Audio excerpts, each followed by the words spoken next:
Hello everyone, welcome back to your channel touch of knowledge. Students, आज इस video में आपको एक्सप्लेन कराने वाला हूं 2020 के इंग्लिश के पेपर की grammar, it mean section C को आज इस वीडियो के अंदर हम डिटेल में समझेंगे। तो वीडियो को एंड तक जरूर देखिएगा, वीडियो को बीच में बिल्कुल भी स्किप नहीं कीजिएगा, क्योंकि स्टूडेंट्स आज की जो वीडियो है काफ़ी ज़्यादा इंपॉर्टेंट है, क्योंकि 5 मार्च को जो हमारा इंग्लिश का पेपर होने वाला है उसमें आपकी जो ग्रामर आएगी वो किस तरीके से ग्रामर आएगी, ग्रामर का लेवल क्या रहेगा, किस टाइप से क्वेश्चन आएंगे, ये आज इस वीडियो के अंदर हम जानेंगे। तो फिलहाल वीडियो को शुरू करते हैं।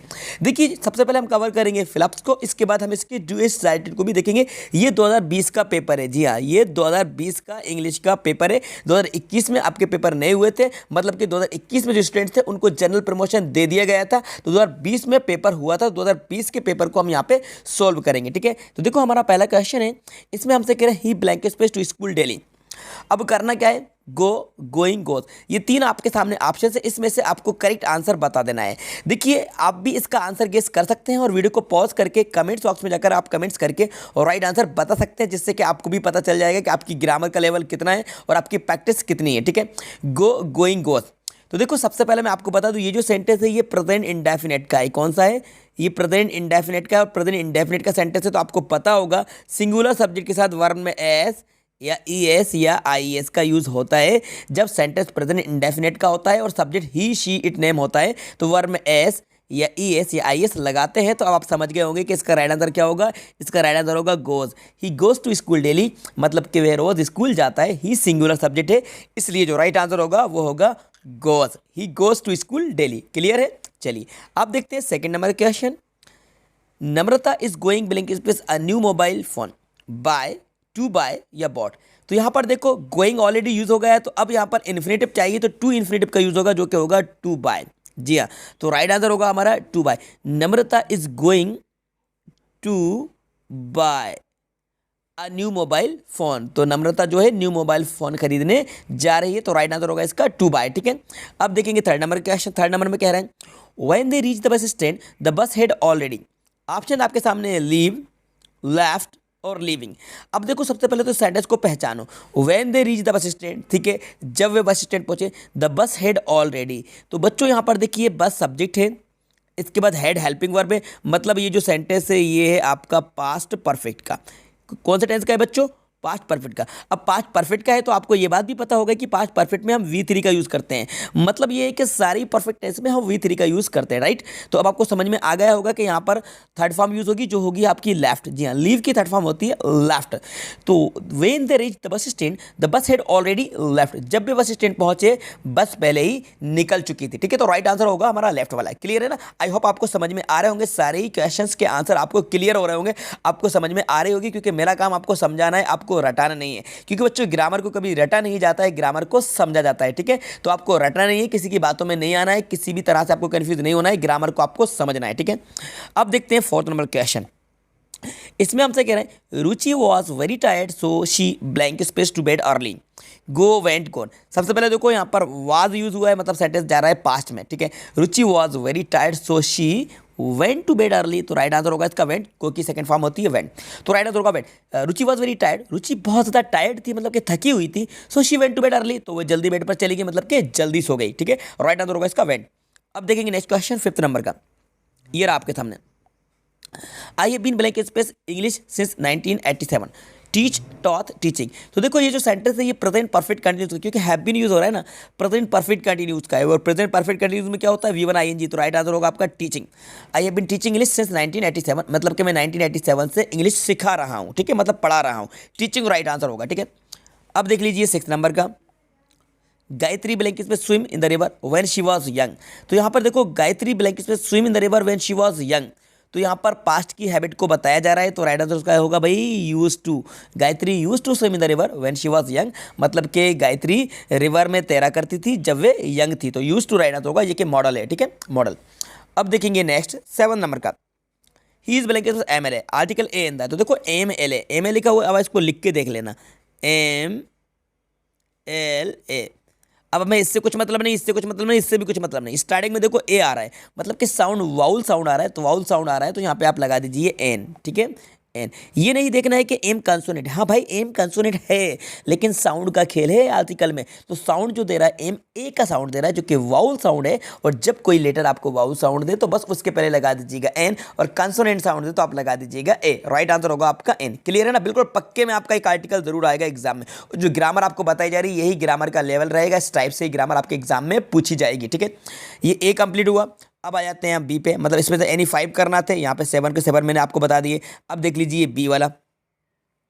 फर्स्ट क्वेश्चन है आपका, she studied hard blank space failed and but so, मतलब कि उसने कठिन परिश्रम किया। शी स्टडीड हार्ड मतलब उसने बहुत अच्छी पढ़ाई करी फिर भी, किंतु फेल हो गया, बट आएगा, है ना। शी स्टडीड हार्ड, उसने बहुत अच्छी मेहनत करी लेकिन फेल हो गया, तो राइट आंसर होगा बैट।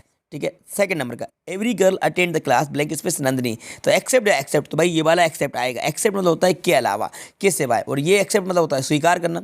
तो every girl attended the class, हर एक लड़की ने क्लास अटेंड करी, एक्सेप्ट नंदिनी, नंदिनी के अलावा, नंदिनी को छोड़कर, नंदी के सिवा। एक्सेप्ट नंदिनी मतलब कि नंदिनी के सिवा हर एक लड़की ने क्लास अटेंड करी, सिर्फ नंदिनी ने नहीं करी थी, तो एक्सेप्ट, ये वाला एक्सेप्ट आएगा। ठीक है, अब देख लीजिए थर्ड नंबर का, blank space dog seldom bite, तो भाई ये सब आपको पता है, बार्किंग आएगा, बार्किंग डॉग सेल्डम बाइट, तो बार्किंग आएगा। फोर्थ नंबर, परमिशन ले रही है, आई कम इन मैडम, तो मे या कैन, तो भाई परमिशन लेने के लिए तो आपको मे का यूज़ करना है। ये डायलॉग तो आप सभी को पता होगा, क्लास में आने के लिए आप सबसे पहले यही सेंटेंस यूज़ करते हो, मे आई कम इन मैडम। यहाँ पे क्वेश्चन मार्क आना चाहिए, इन्होंने फुल स्टॉप लगाया है तो मैं क्वेश्चन मार्क लगा देता हूँ। मे आई कम इन मैडम, तो यहाँ पे मे आएगा, परमिशन ले रहे हैं ना, तो परमिशन लेने वो परमिशन देने के लिए हम मे का यूज़ करते हैं। फिफ्थ नंबर का, the box is very light, I blank space lift it, तो भाई प्रेजेंट की बात है तो कैन लगा दीजिए, प्रेजेंट की एबिलिटी या कैपेसिटी को बताने के लिए कैन लग जाएगा। The box is very light, box जो है बहुत ज़्यादा लाइट है, मतलब कि हल्का है, आई कैन लिफ्ट इट, मैं इसको उठा सकता हूँ। ठीक है, कैन आएगा। अब देख लेते हैं six number question, she has been reading an English novel, blank space two hours, present perfect continuous का है, तो यहाँ पर देखिए 2 आवर्स जो कि ड्यूरेशन है, तो यहाँ पे लगेगा फॉर 2 आवर्स, मतलब कि she has been reading an English novel, way English novel को 2 घंटे से पढ़ रही है, तो फॉर आएगा। ठीक है, पॉइंट ऑफ टाइम के लिए सिंस का यूज़ करते हैं, और ड्यूरेशन के लिए, नंबर्स के लिए हम फॉर लगाते हैं। राइट, अब देख लीजिए 7 नंबर का, he sitting blank space Sita and Gita, दो लोगों के बीच की बात चल रही है तो लगा दीजिए between, he sitting between Sita and Gita, Sita and Shyam है, सॉरी भाई, he sitting Sita and Shyam, मतलब कि सीता और श्याम के बीच में वह बैठा हुआ है, तो राइट आंसर होगा इसका बिटवीन। मतलब याद रखना, दो लोगों के बीच की बात को बताने के लिए बिटवीन करते हैं, और दो से ज़्यादा के लिए हम यूज़ करते हैं अमंग का। ठीक है, तो बिटवीन राइट आंसर होगा। ठीक है, अब देख लेते हैं डू इज डायरेक्टेड, तो ये है हमारा डू इज डायरेक्टेड। पहला क्वेश्चन है, she writes a letter, change to negative, negative में चेंज करना है, तो she writes a letter, present indefinite का है, तो भाई कैसे होगा, शी, हेल्पिंग वर्ब क्या लगेगी, does not write a letter, she does not write a letter, present indefinite का सेंटेंस था, इसलिए शी के बाद हेल्पिंग वर्ब डज का यूज किया, देन नॉट लगाया, देन राइट्स में से एस हटा दिया।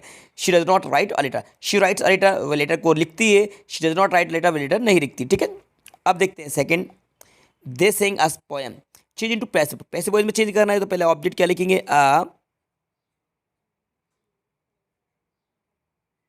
पोएम, पास्ट की बात है, सेंग आया है, तो यहाँ पे यूज कर लो हेल्पिंग वर्ब वाज, और V3 क्या यूज होगी, संग हो जाएगी, सेंग की थर्ड पार्ट। अब पोएम वाज संग बाय, और दे बन जाएगा आपका देम। ठीक है, अब poem was sung by them, ये इसका पैसिव वॉइस हो जाएगा। ठीक है, अब देख लेते हैं next, Lata Yeats a mango, change into present perfect है, प्रेजेंट परफेक्ट में चेंज करना है, तो भाई देखो मैं इसको ऊपर लिख कर बता देता हूँ, यहाँ पे देख लो, यहाँ पे लिख लेते हैं हम, लता, प्रेजेंट परफेक्ट में चेंज करना है ना, हाँ भाई, तो हेल्पिंग वर्ब लगा दो यहाँ पे हैज़, और ईट की थर्ड फॉर्म आप यूज़ कर लो ईटन, लता हैज़ ईटन, फिर क्या भाई, क्या खाया भाई, क्या खाया, आ मैंगो, तो यहाँ पे लिख दो आ मैंगो। ठीक है, ये बन गया present perfect, Lata has eaten a mango, क्योंकि हमने यहाँ पे हेल्पिंग वर्ब हैज़ यूज़ करी, क्योंकि सब्जेक्ट सिंगुलर था, और यहाँ पे V3 यूज़ करी ईटन, तो प्रेजेंट परफेक्ट में हम V3 का यूज़ करते हैं। ठीक है, Lata has eaten a mango. ठीक है, अब देख लेते हैं next, Hemlata take coffee, correct करना है भाई, करेक्ट करना है, तो टेक में लगा दो टैक्स, टैक्स हो जाएगा, और हेमलता टैक्स कॉफ़ी। ठीक है, प्रेजेंट इंडेफिनिट का सेंटेंस है, सब्जेक्ट सिंगुलर, इसलिए वर्ब में एस लगेगा, टैक्स हो जाएगा।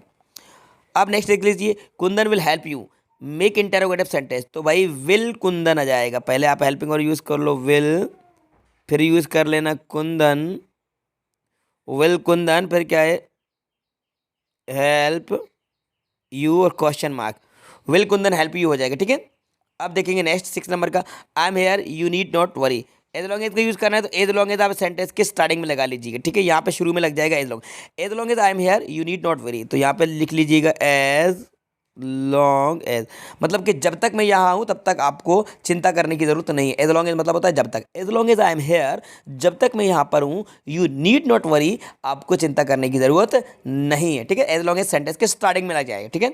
अब देख लेते हैं नेक्स्ट 7 नंबर का, Rajkumar did not do his duty change into affirmative. Affirmative में चेंज करना है तो भाई क्या करोगे, ये आप राजकुमार ये हटा दो, इतना लिख दो, राजकुमार डिड हिज ड्यूटी, ठीक है। राजकुमार डिड हिज ड्यूटी, अब इसको नेगेटिव में बनाया था तो भाई Rajkumar did not do his duty हो गया था। अब आपको अफर्मेटिव में चेंज कर दे तो राजकुमार डिड हिज ड्यूटी, ठीक है। तो ये इसका राइट आंसर होगा, राजकुमार डिड हिज ड्यूटी। अब नेगेटिव बनाना चेक कर रहे होगे तो Rajkumar did not do his duty हो जाएगा, ठीक है। बिल्कुल वही का वही बन जाएगा, तो आपको सिर्फ यूज़ करना है राजकुमार डिड हिज ड्यूटी, ठीक है। तो इस तरह से मैंने आपको 2020 का कौन सा है बच्चों, 2020 के जनरल इंग्लिश के पेपर की ग्रामर डिटेल में आपको एक्सप्लेन करा दी है, सेक्शन सी, जो कि 10 मार्क्स का था। इस तरह से क्वेश्चन आपके एग्जाम में आने वाले हैं, जो कि 5 मार्च को आपका पेपर होने वाला है। उम्मीद करता हूँ आपको बहुत कुछ सीखने को मिला होगा और जो ग्रामर मैंने आपको एक्सप्लेन कराई आपको समझ में आ गई होगी। और अगर आपको इस तरह की और भी वीडियोस चाहिए तो इस वीडियो को लाइक करिए, अपने दोस्तों के साथ शेयर करिए, और यदि चैनल पर नए चैनल सब्सक्राइब कर लीजिए, जिससे कि मैं जो भी न्यू वीडियो अपलोड करूंगा उसका नोटिफिकेशन सबसे पहले आपको मिल जाएगा। एग्जाम तक आपको कंटिन्यू आपकी क्लास की और सब्जेक्ट की वीडियोस देखने को मिलती रहेंगी। आपकी 100% तैयारी हमारे चैनल के जरिए से कराई जाएगी। बस शर्त ये कि आप हमारी वीडियोस को लाइक करा करें, दोस्तों के साथ शेयर करा करें और चैनल को सब्सक्राइब करके रख ले। अगर आप चैनल पर नए हैं, कोई कंफ्यूजन है तो आप कमेंट्स बॉक्स में जाकर कमेंट करके मुझसे पूछ सकते हैं। Thanks for watching.